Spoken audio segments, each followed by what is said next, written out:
Upacara Bob Rapot kenaikan pangkat periode 1 Juli 2021 dan pemberian penghargaan pada personil Polri Polres Teluk Bintuni.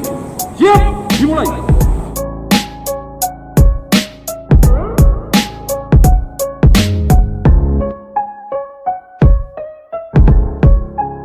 Berdasarkan keputusan Kapolda Papua Barat nomor Step 161 Pemerintahan 2021 tanggal 15 Juni 2021 telah dinaikkan pangkat lebih tinggi dari satu tingkat dari Bribka ke Aibda.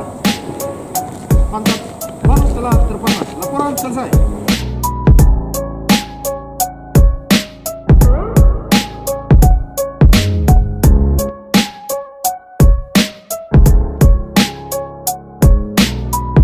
Rapot kenaikan pangkat dan pemberian penghargaan telah dilaksanakan. Laporan selesai. Bubarkan.